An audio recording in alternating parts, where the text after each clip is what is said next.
Merci d'avoir cliqué sur la vidéo. Si mon travail te plaît, n'hésite pas à liker, partager et à t'abonner bien sûr. Et pour le reste, j'espère que la vidéo te plaira. A plus. Bonjour à toutes et à tous, c'est Steli68, j'espère que vous allez bien les amis. Aujourd'hui, gameplay découverte d'un titre qui m'a été fourni par Kemeller, The Mobius Machine. Figurez-vous que c'est un titre qui, clairement, s'inspire des Metroidvania, comme Castlevania, Ori en l'occurrence, Metroid Prime, enfin Metroid dans son ensemble. Mais il garde quand même cette petite identité, il a un petit cachet vraiment sympathique, et pour un jeu 1-2, je trouve qu'il est vraiment joli. Il a vraiment quelque chose à faire valoir. C'est la raison pour laquelle je vous fais ce gameplay découverte. Déjà d'une parce qu'il m'a été fourni par Kemeller, mais en plus je dois dire que je suis plutôt surpris. C'est qu'un gameplay découverte bien entendu, mais le jeu n'en est pas moins très agréable, et c'est déjà une très bonne chose. En tout cas c'est loin d'être un navet, bien au contraire. C'est un titre qui a un vrai potentiel. Voilà, j'espère que la vidéo vous plaira.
Alors, les amis, ce The Mobius Machine est un titre qui m'a été fourni par Kemeller. Déjà d'une, je les en remercie, mais de plus, je ne savais absolument pas à quoi m'attendre. Alors si, je savais que c'était un jeu qui leur est du côté Metroidvania, façon Castlevania, Metroid, Ori ou d'autres titres du genre, mais je me suis dit, on verra ce que ça donne. Et force est de constater que pour le moment de ce que j'ai fait, bah, c'est plaisant. C'est déjà très joli. C'est pas un gros studio qui a fait le jeu, hein, et le jeu a une vraie identité, avec un vrai cachet visuel, un gameplay intéressant, et surtout, comme dans tout Metroidvania, ce qui est plaisant, ce qui est agréable, c'est le fait d'évoluer, de se sentir grandir dans le jeu, dans le sens où on commence à acquérir des pouvoirs, ou d'améliorer ses armes. Par moment, on commence à agrandir la map et à trouver des chemins alternatifs pour pouvoir accéder d'un point à un point B. C'est la force des Metroidvania. Et ce titre a vraiment sa propre identité. Il ne fait pas que singer les Metroidvania, il, il a tendance justement à amener ce côté euh, personnel. Voilà, c'est un titre qui a une vraie identité, très plaisant, et c'est vrai que quand on y joue, pour l'instant c'est qu'un gameplay découverte, bien sûr je le précise, eh ben on a envie d'avancer, on a envie de continuer, on a envie de savoir ce qui se passe.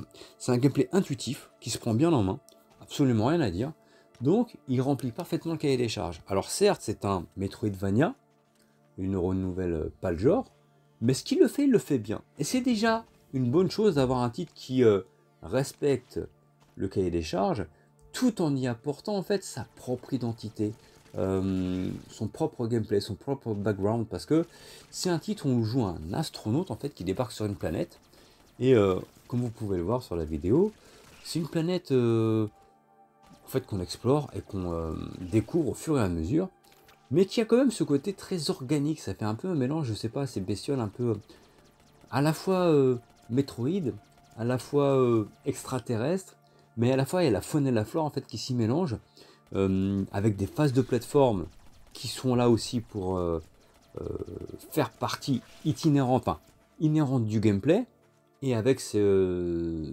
fusil, on peut dire, oui c'est un fusil de toute façon, qui nous permet de nous débarrasser des ennemis. Donc pour le moment, ce que j'ai fait, bah, je dois vous dire que je suis pas en train de m'y ennuyer. Je trouve que c'est même extrêmement intéressant. Et ce The Mobius Machine, que m'a fourni Kemeller, est loin d'être un titre anecdotique. En plus, je vous dis, techniquement, il est très beau. Ce studio indé a quand même fait un sacré travail parce que il a un vrai cachet visuel déjà d'une. Et même les petites sonorités. Il y a quand même eu un travail de fait. Donc je voulais le souligner, je voulais en parler. parce qu'évidemment, une fois qu'on me donne un jeu pour en parler, c'est la moindre des choses en fait de vous en parler, d'en faire de la pub, en bien comme en mal, bien entendu. Mais là, pour le moment, je peux pas en dire du mal de ce titre. Je trouve que c'est encore un jeu indé qui a quelque chose à raconter, a quelque chose à nous conter, et qui, ma foi, est extrêmement intéressant. Voilà tout, c'était pas une longue vidéo, mais j'espère que ce court extrait vous a plu. En tout cas, c'est loin d'être une daube, bien au contraire. J'espère que la vidéo vous a plu, les amis. Likez, partagez et abonnez-vous. Ciao, ciao!